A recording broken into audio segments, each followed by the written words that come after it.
ಜ್ಞಾನಧ್ವನಿ ಕೇಳುಗರಿಗೆ ನಮಸ್ಕಾರ.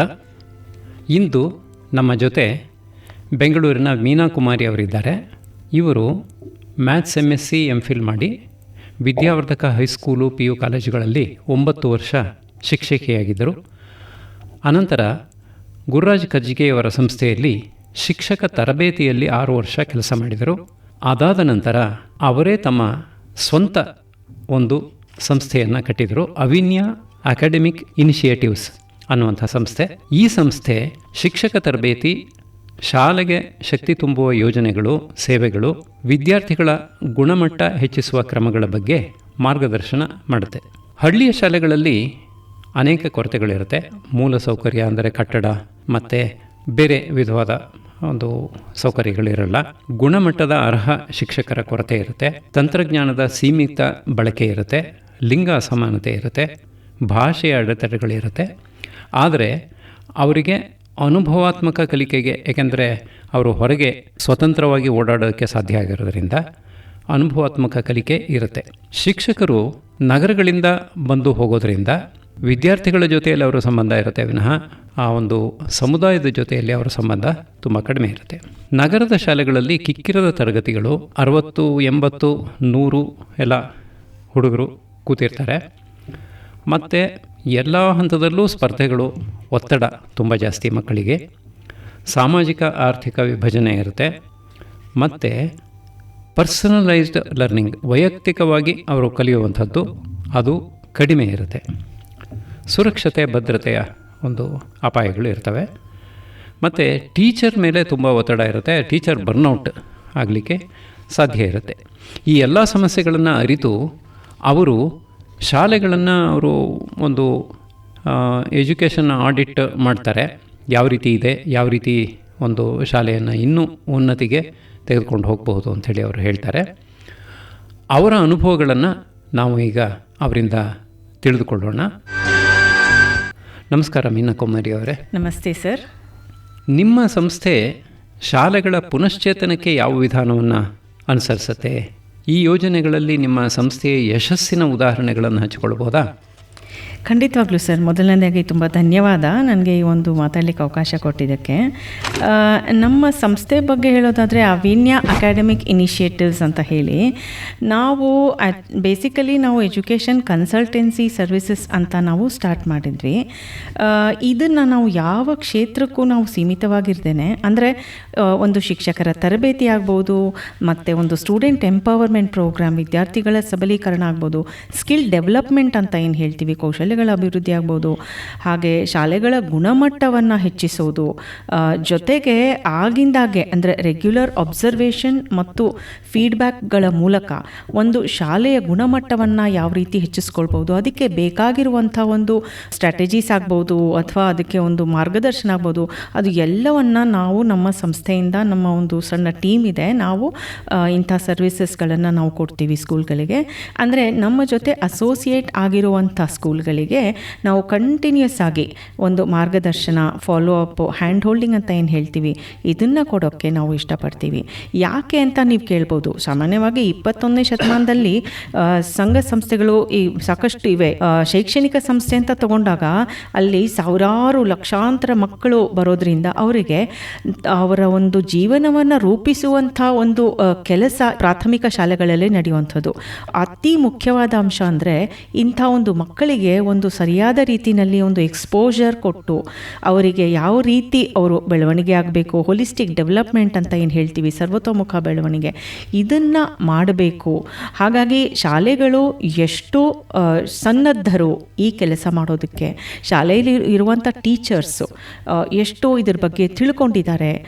ಎಲ್ಲರೂ ಎಲ್ಲವನ್ನು ತಿಳ್ಕೊಳ್ಳಿಕ್ಕೆ ಸಾಧ್ಯ ಇಲ್ಲ. ಹಾಗಾಗಿ ಎಲ್ಲೆಲ್ಲಿ ಏನೇನು ನ್ಯೂನತೆಗಳು, ಕೊರತೆಗಳು ಇರುತ್ತೆ ಅಲ್ಲಿ ನಾವು we just try to pitch in. ನಾವು ನಮ್ಮ ಒಂದು ಕೆಲವೊಂದು ಅಂಶಗಳು ಅಥವಾ ಒಂದು ಮಾರ್ಗದರ್ಶನದ ಮೂಲಕ ಈ ಸಂಸ್ಥೆಗಳನ್ನು ನಾವು ಗುಣಮಟ್ಟ ಹೆಚ್ಚಿಸೋದು, ಅದರ ಜೊತೆಗೆ ಲೆವೆಲ್ ಟು ಲೆವೆಲ್ ಅಂದರೆ ಒಂದು ಹಂತದಿಂದ ಇನ್ನೂ ಮತ್ತೊಂದು ಹಂತಕ್ಕೆ ಹತ್ತಿ ಅಂದರೆ ತಮ್ಮ ಒಂದು ಪರ್ಫಾರ್ಮೆನ್ಸನ್ನು ಇಂಪ್ರೂವ್ ಮಾಡ್ಕೊಳ್ಳೋದ್ರಲ್ಲಿ ನಾವು ಸಾಕಷ್ಟು ನಾವು ಗೈಡೆನ್ಸ್ ಕೊಡ್ತೀವಿ ಅಂತ ಹೇಳೋದಕ್ಕೆ ಇಷ್ಟಪಡ್ತೀನಿ. ಇಲ್ಲಿ ಶಾಲೆಗಳು ಹೇಗಿದ್ದಾವೆ ಅಂತಂದರೆ ಅವಕ್ಕೆ ಯೋಜನೆ, ಬಜೆಟ್ಟು, ಟಾರ್ಗೆಟ್ಟು, ಆಡಿಟಿಂಗು, ಸರ್ವೆ, ಫೀಡ್ಬ್ಯಾಕ್ ಈ ಥರದ ಪರಿಚಯನೇ ಇರಲ್ಲ, ಅವರ ಅಕೌಂಟಿಂಗೂ ಏನೂ ಇರಲ್ಲ. ಯಾವುದೋ ಒಂದು ಹಳೆಯ ರೀತಿಯಲ್ಲಿ ನಡ್ಕೊಂಡು ಬರ್ತಾ ಇರುತ್ತೆ, ಅದೇ ವ್ಯವಸ್ಥೆಯಲ್ಲೇ ನಡ್ಕೊಂಡು ಹೋಗ್ತಾ ಇರುತ್ತೆ. ನೀವು ಯಾವ ರೀತಿ ಅವರಿಗೆ ಒಂದು ಅರಿವನ್ನು ಮೂಡಿಸ್ತೀರಾ ಈ ಬಗ್ಗೆ?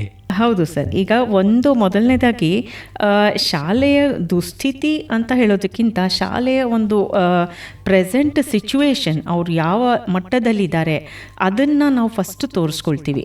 ಒಂದು ಅಬ್ಸರ್ವೇಷನ್ ಆಗ್ಬೋದು, ಶಾಲೆಯನ್ನು ವಿಸಿಟ್ ಮಾಡಿ ಅಲ್ಲಿ ಕೆಲವು ಅಬ್ಸರ್ವೇಷನ್ ಮಾಡಿದಾಗ ನಾವು ಒಂದು ಕ್ಲಾಸ್ ಅಬ್ಸರ್ವೇಷನ್ ಆಗ್ಬೋದು, ಅಥವಾ ಒಂದು ಶಿಕ್ಷಕರ ಜೊತೆ ಒಂದು ಒಡನಾಟ ಆಗ್ಬೋದು, ಅವ್ರ ಜೊತೆ ಒಂದು ಚರ್ಚೆ ಆಗ್ಬೋದು, ಒಂದು ಮುಕ್ತ ಚರ್ಚೆ, ಅದಕ್ಕೆ ಒಂದು ಅವಕಾಶ ಮಾಡಿಕೊಟ್ರೆ ನಾವು ಅದರ ಮೂಲಕ ಒಂದು ಸಾಕಷ್ಟು ಮಾಹಿತಿಯನ್ನು ನಾವು ಸಂಗ್ರಹಿಸ್ಬೋದು.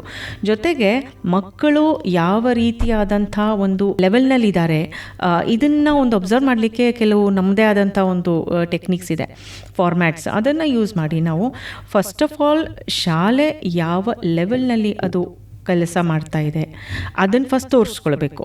ಅಲ್ಲಿಂದ ಮುಂದೆ ನಾವು ಸಜೆಷನ್ಸ್ ಕೊಡ್ತೀವಿ. ನಾವು ಇದಕ್ಕೇನು ಹೇಳ್ತೀವಿ, ಅಕಾಡೆಮಿಕ್ ಆಡಿಟ್ ಅಂತ ಹೇಳ್ತೀವಿ. ಅಂದರೆ ಕೆಲವು ದಿನಗಳ ಕಾಲ, ಕೆಲವು ವಾರಗಳ ಕಾಲ ನಡೆಯುವಂಥ ಇದು ಕೆಲಸ.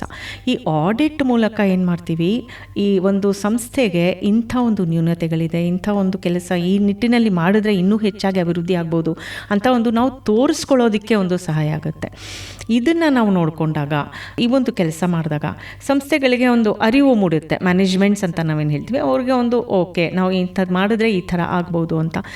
ಇದನ್ನು ಒಂದು ಬಜೆಟ್ ಹೆಚ್ಚಿಸ್ಕೊಳ್ಳೋದಾಗ್ಬೋದು, ಅಥವಾ ಅವರು ಒಂದು ಕಮ್ಯುನಿಟಿನಲ್ಲಿ, ಒಂದು ಸಮುದಾಯದಲ್ಲಿ ಯಾವ ರೀತಿ ಅವ್ರಿಗೊಂದು ಇಂಪ್ರೆಷನ್ ಇದೆ, ಫೀಡ್ಬ್ಯಾಕ್ ಇದೆ, ಒಂದು ಇಮೇಜನ್ನು ಕ್ರಿಯೇಟ್ ಮಾಡ್ಕೊಂಡಿದ್ದಾರೆ, ಅದರ ಬಗ್ಗೆ ಕೂಡ ಅವ್ರಿಗೆ ಒಂದು ಅರಿವು ಆಗುತ್ತೆ. ಜೊತೆಗೆ ಈ ಒಂದು ಕಾಂಪಿಟಿಷನ್ ಅಂತ ಏನು ಹೇಳ್ತೀವಿ, ನಮ್ಮ ಸುತ್ತಮುತ್ತಲಿನ ಕೆಲವು ಶಾಲಾ ಕಾಲೇಜುಗಳು ಯಾವ ರೀತಿ ಅವರು ನಡೆಸ್ಕೊಂಡು ಹೋಗ್ತಾ ಇದ್ದಾರೆ, ಅವರಿಂದ ನಾವು ಹಿಂದಿದ್ದೀವ ಮುಂದಿದ್ದೀವ, ಈ ಒಂದು ಕಂಪ್ಯಾರಿಸನ್ ಅಂತ ನಾನು ಹೇಳೋಕ್ಕಾಗಲ್ಲ, ಆದರೂ ಕೂಡ ಒಳ್ಳೆಯ ಒಂದು ಪಾಸಿಟಿವ್ ಕಾಂಪಿಟೇಟಿವ್ ಸ್ಪಿರಿಟ್ ಅಂತ ಇಟ್ಕೊಂಡು ಅದನ್ನು ಮಾಡಿದಾಗ ಈ ಶಾಲೆಗಳ ಒಂದು ನೀವು ಹೇಳ್ದಾಗೆ ಏನು ಒಂದು ಎಲ್ಲ ಸಮಸ್ಯೆಗಳು ಕೂಡ ಬಗೆಹರಿಸ್ಬೋದು.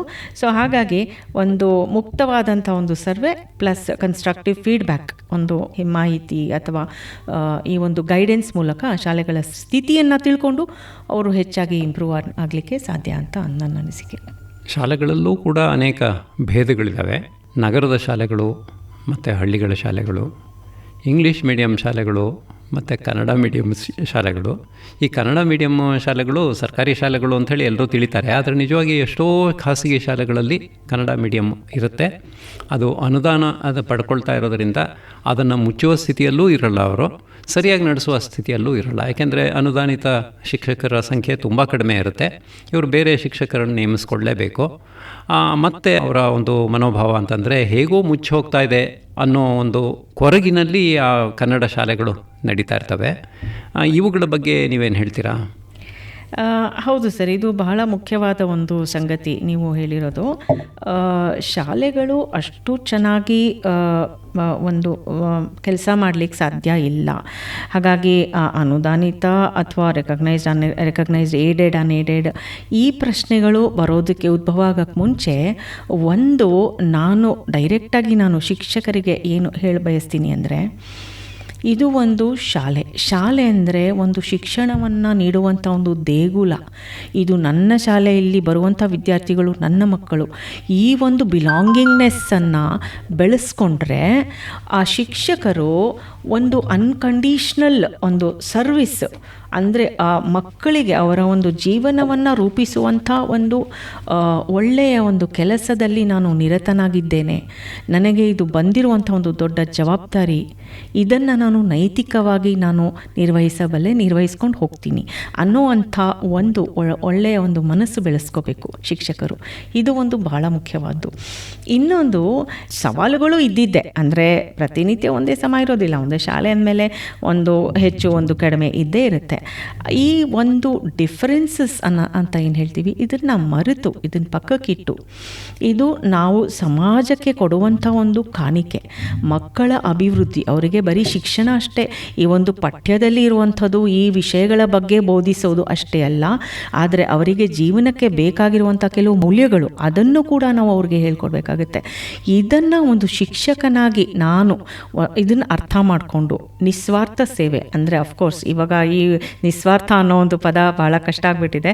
ಯಾಕೆಂದರೆ ರಿಮ್ಯುನರೇಷನ್ ಮತ್ತು ನನಗೆ ಒಂದು ಪ್ರಾಫಿಟ್ ಇಲ್ಲದೇ ಏನೂ ಮಾಡಲಿಕ್ಕೆ ಸಾಧ್ಯ ಇಲ್ಲ ಅಂತ ಹೇಳೋರು ಎಲ್ಲರೂ ಈಗಿನ ಕಾಲದಲ್ಲಿ, ಮೋಸ್ಟ್ ಆಫ್ ದೆಮ್. ಸೊ ಹಾಗಾಗಿ ಒಂದು ಏನು ಅಪೇಕ್ಷೆ ಇಲ್ಲದೆ ಆ ಒಂದು ಒಳ್ಳೆಯ ಮನೋಭಾವದಿಂದ ಒಂದು ಸೇವೆಯನ್ನು ಮಾಡಲಿಕ್ಕೆ ಮುಂದೆ ಬರಬೇಕು ಶಿಕ್ಷಕರು ಅಂತ ನನ್ನ ಒಂದು ಒಪಿನಿಯನ್. ಈ ಒಬ್ಬೊಬ್ಬರು ಬಂದರೆ ಅಂಥ ಪ್ರಯೋಜನ ಆಗಲ್ಲ.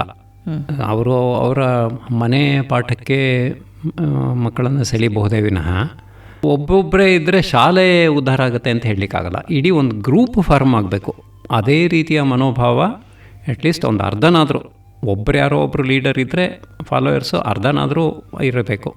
ಆ ರೀತಿ ಗ್ರೂಪ್ ಫಾರ್ಮ್ ಆದಾಗ ಮಾತ್ರ ಶಾಲೆಗಳು ಸ್ವಲ್ಪ ಮೇಲ್ಮಟ್ಟಕ್ಕೆ ಬರೋದನ್ನು ನಾವು ನೋಡ್ತೀವಿ. ಈ ಗ್ರೂಪನ್ನು ಯಾವ ರೀತಿ ನೀವು ನಿರ್ಮಾಣ ಮಾಡಲಿಕ್ಕೆ ಸಾಧ್ಯ ಆಗುತ್ತೆ? ಒಳ್ಳೆ ಪ್ರಶ್ನೆ ಸರ್. ಆ್ಯಕ್ಚುಲಿ ಒಂದು ಸಣ್ಣ ಕಿಡಿ ಒಂದು ದೊಡ್ಡ ಕಾಲ್ಗಿಚ್ಚನ್ನು ಸೃಷ್ಟಿಯಾಗುತ್ತೆ. ಅಂದರೆ ಒಂದು ನೆಗೆಟಿವ್ ಅರ್ಥದಲ್ಲಿ ನಾನು ಹೇಳ್ತಾ ಇಲ್ಲ. ಸ್ಪಾರ್ಕ್, ಒಂದು ಒಳ್ಳೆಯ ಸ್ಪಾರ್ಕನ್ನು ನಾವು ಸೃಷ್ಟಿ ಮಾಡಿದಾಗ ಅದು ಸಾಕಷ್ಟು ಅದು ಹೆಚ್ಚಿಸ್ಕೊಂಡು, ಅಂದರೆ ಒಂದು ಒಳ್ಳೆಯ ವ್ಯಕ್ತಿ ತನ್ನ ಸುತ್ತಮುತ್ತಲಿನ ವ್ಯಕ್ತಿಗಳನ್ನು ಒಂದು ಟ್ರಾನ್ಸ್ಫಾರ್ಮ್ ಮಾಡಲಿಕ್ಕೆ ಸಾಧ್ಯ ಆಗುತ್ತೆ ಅನ್ನೋ ಒಂದು ಸಾಕಷ್ಟು ನಿದರ್ಶನಗಳಿವೆ.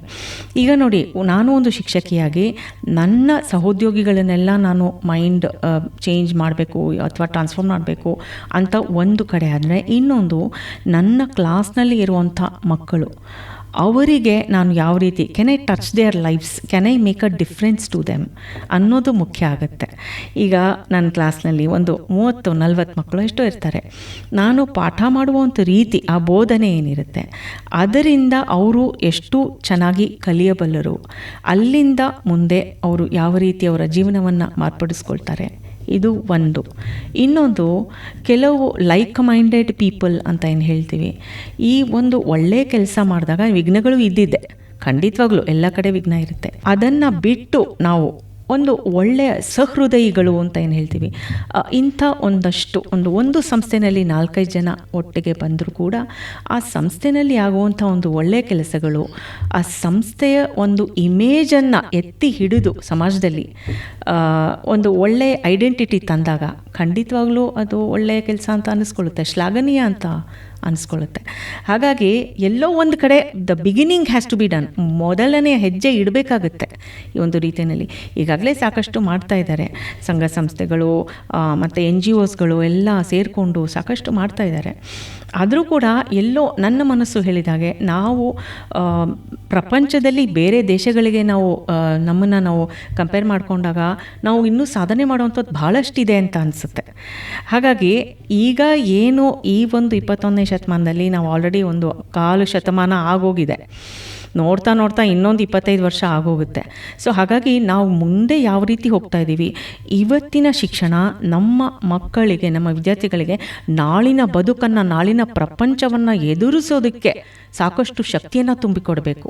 ಯಾಕೆಂದರೆ ನಾವು ಇವಾಗ ಬರೀ ಪಠ್ಯ ಮತ್ತು ವಿಷಯ ಮತ್ತು ಪುಸ್ತಕ ಅದರಲ್ಲಿಲ್ಲ. We are in the world of artificial intelligence, data science ಎಷ್ಟು ಮುಂದುವರೆದಿದೆ ಅಂದರೆ ಒಂದೊಂದು ಸಲ ನನಗೆ ಭಯ ಆಗುತ್ತೆ. ಇಷ್ಟು ಫಾಸ್ಟಾಗಿ ಡೆವಲಪ್ ಆಗ್ತಾ ಇದೆ, ಇಷ್ಟು ಮುಂದುವರಿತಾ ಇರುವಂಥ ಪ್ರಪಂಚದಲ್ಲಿ ನಾವು ಮಕ್ಕಳಿಗೆ ನಿಜವಾಗ್ಲೂ ನಾವು ಕೊಡ್ತಾ ಇರೋದು ಸಾಕಾಗ್ತಾ ಇದೆಯಾ ಅಂತ ಎಲ್ಲೋ ಒಂದು ಕಡೆ ಕೆಲವು ಸಂಸ್ಥೆಗಳಲ್ಲಿ ಇದು ಒಂದು ದೊಡ್ಡದಾದ ಕೊರತೆ ಅಂತ ನನಗನ್ಸುತ್ತೆ. ಬಟ್ ತುಂಬ ಹೈಫೈ ಸ್ಕೂಲ್ಸ್ ಅಂತ ನಾವೇನು ಹೇಳ್ತೀವಿ, ಇಂಟರ್ನ್ಯಾಷನಲ್ ಸ್ಕೂಲ್ಸು, ಇಂಥ ಸಂಸ್ಥೆಗಳಲ್ಲಿ ಸಾಕಷ್ಟು ಸೌಕರ್ಯಗಳಿವೆ. ನಾನು ಅದರ ಬಗ್ಗೆ ಹೆಚ್ಚಾಗಿ ಮಾತಾಡೋದಿಲ್ಲ.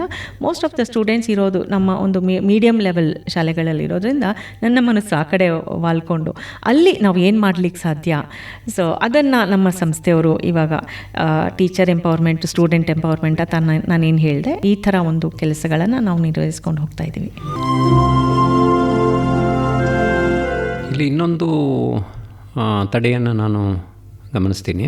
ಈ ಬೇರೆ ಯಾವುದೇ ಕೆಲಸದಲ್ಲಿ ಇರೋದಕ್ಕಿಂತ ಹೆಚ್ಚು ಇಲ್ಲಿ ಶಿಕ್ಷಕರ ನಡುವೆ ಒಂದು ಮತ್ಸರ ಮುಂತಾದವೆಲ್ಲ ಇರುವಂಥದ್ದು, ಗುಂಪುಗಾರಿಕೆ ಮುಂತಾದವೆಲ್ಲ ಇರುವಂಥದ್ದು.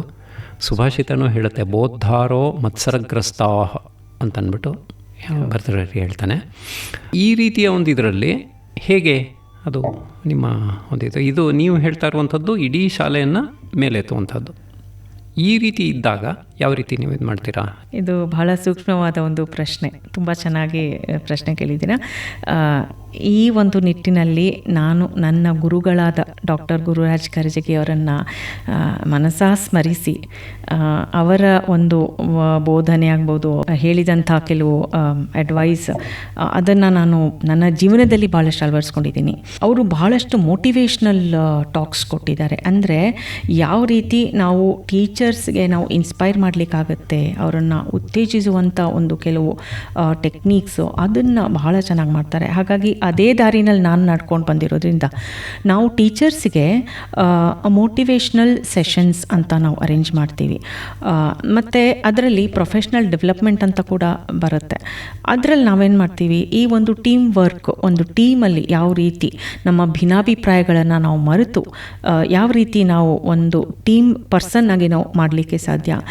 ನೀವು ಒಂದು ವ್ಯಕ್ತಿ, ಒಂದು ಇಂಡಿವಿಜುವಲ್ ಅಲ್ಲ, ಇಲ್ಲಿ ನೀವು ಒಂದು ಇಡೀ ಗುಂಪಿನ ಒಂದು ಭಾಗ. ಸೊ ನಮ್ಮ ದೇಹದಲ್ಲಿ ಒಂದೊಂದು ಅಂಗಾಂಗ ಕೂಡ ಎಷ್ಟು ಮುಖ್ಯನೋ ಅದೇ ರೀತಿ ನೀವು ಈ ಒಂದು ಶಾಲೆ ಅನ್ನುವಂಥ ಒಂದು ದೇಹದಲ್ಲಿ ನೀವು ಒಂದು ಅಂಗ, ಬಹಳ ಮುಖ್ಯವಾದ ಪಾತ್ರ ನೀವು ವಹಿಸ್ತಾ ಇದ್ದೀರಾ. ಸೊ ಹಾಗಾಗಿ ನೀವು ಇದನ್ನು ಕೊಟ್ಟಿರೋವಂಥ ಕೆಲಸ ಅಥವಾ ನೀವು ಸ್ವೀಕರಿಸಿದಂಥ ಕೆಲಸವನ್ನು ಅಚ್ಚುಕಟ್ಟಾಗಿ ಮಾಡ್ಕೊಂಡು ಹೋಗಬೇಕು.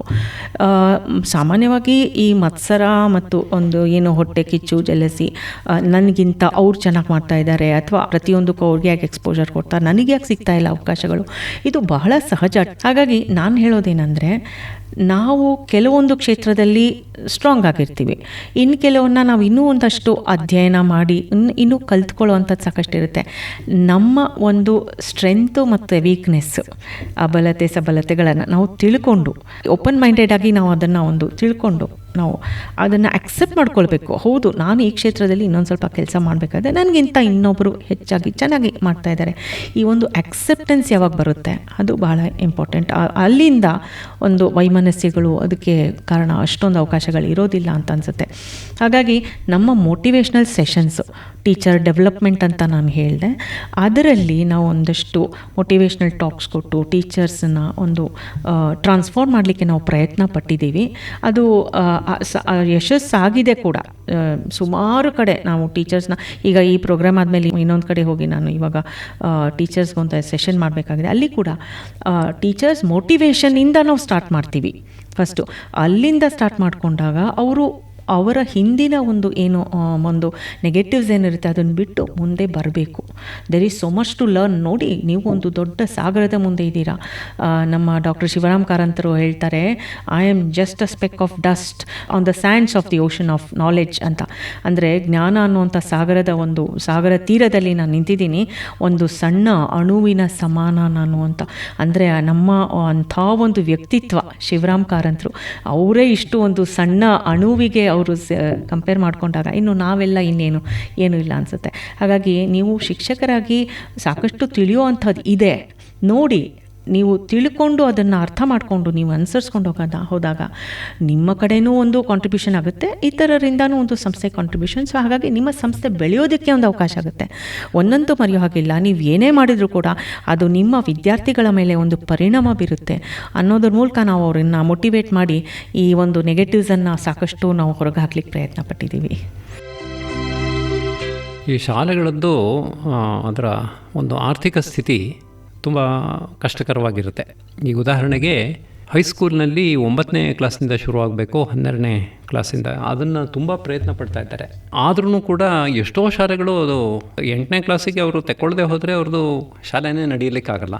ಹಳೆಯ ಕಟ್ಟಡಗಳಲ್ಲಿ ಶಾಲೆಗಳು ನಡೀತಾ ಇರ್ತವೆ. ಅದನ್ನು ಉಳಿಸ್ಲಿಕ್ಕೆ ಆಗೋದಿಲ್ಲ. ಅವರು ದುಡ್ಡನ್ನು ಉಳಿಸಿ ಅದನ್ನು ಕಟ್ಟಡ ಇದು ಮಾಡಲಿಕ್ಕೆ ಹೋಗಲ್ಲ, ಇವ್ರೂ ಅಷ್ಟೊಂದು ಕೇರ್ ತಗೊಳ್ಳಲ್ಲ. ಆ ತರಹದ ಸಂದರ್ಭದಲ್ಲಿ ನೀವು ಯಾವ ಯೋಜನೆಯನ್ನು ಅವ್ರಿಗೆ ಕೊಡ್ತೀರಾ? ಕ್ಲಿಷ್ಟಕರವಾದ ಪ್ರಶ್ನೆ. ಹೌದು, ಇರುವಂಥ ಒಂದು ಕಟ್ಟಡ ಮತ್ತು ಸೌಲಭ್ಯಗಳು, ಲೈಬ್ರರಿ, ಲ್ಯಾಬೊರೇಟರೀಸ್, ಏನೇ ಆಗಲಿ ಒಂದು ಕ್ಲಾಸ್ ರೂಮ್ಸು, ಅದನ್ನು ನಾವು ಡೆಮಾಲಿಷ್ ಅಂತೂ ಮಾಡಲಿಕ್ಕೆ ಸಾಧ್ಯ ಇಲ್ಲ. ಅಟ್ಲೀಸ್ಟ್ ನಾವು ರಿನೋವೇಷನ್ ಮಾಡ್ಬೋದು. ಅಂಥ ಒಂದು ಸಿಚುವೇಷನ್ನಲ್ಲಿ ಒಂದು ಫಂಡ್ ರೇಸಿಂಗ್ ಆ್ಯಕ್ಟಿವಿಟೀಸ್ ಅಂತ ಮಾಡ್ಬೋದು.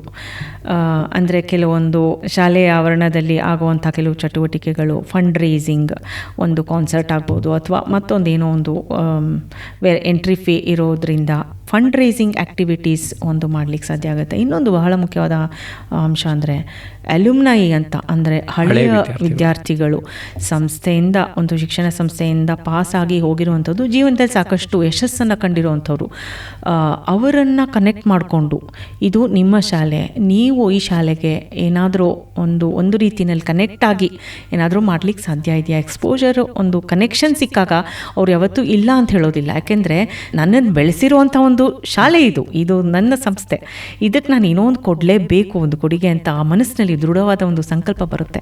ಸೊ ಅದು ಒಂದು ಖಂಡಿತವಾಗ್ಲೂ ಆಗ್ಬೋದು. ಅಂದರೆ ಯಾಕೆ ಹೇಳ್ತಾ ಇದ್ದೀನಿ ಅಂದರೆ, ಮ್ಯಾನೇಜ್ಮೆಂಟ್ಸ್ ಕೆಲವರು ಪಾಪ ಕೈ ಕಟ್ಟದಂಗೆ ಆಗಿರುತ್ತೆ, ಏನು ಮಾಡಬೇಕು ಅಂತ ಗೊತ್ತಾಗೋದಿಲ್ಲ.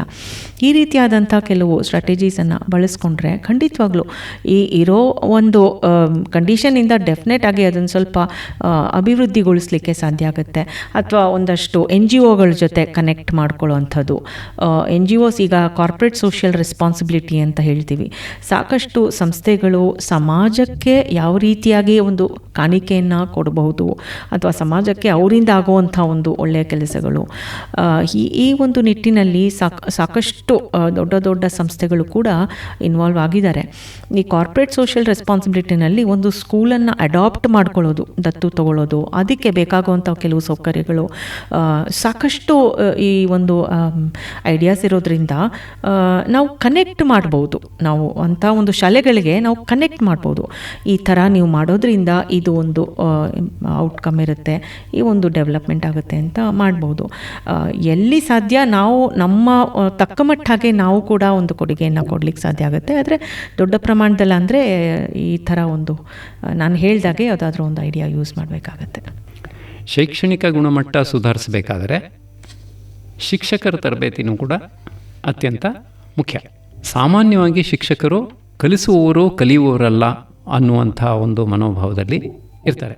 ಅವರಿಗೆ ಯಾವ ರೀತಿ ತರಬೇತಿಯನ್ನು ಕೊಡ್ತೀರಾ? ಅದೂ ನಿಮ್ಮದು ತರಬೇತಿ B.Ed ಮುಂತಾದ ತರಬೇತಿ ತರಹ ಅಲ್ಲ, ಕೇವಲ ನಿಮಗೆ ಒಂದು 3-4 ಸೆಷನ್ ಸಿಗಬಹುದು.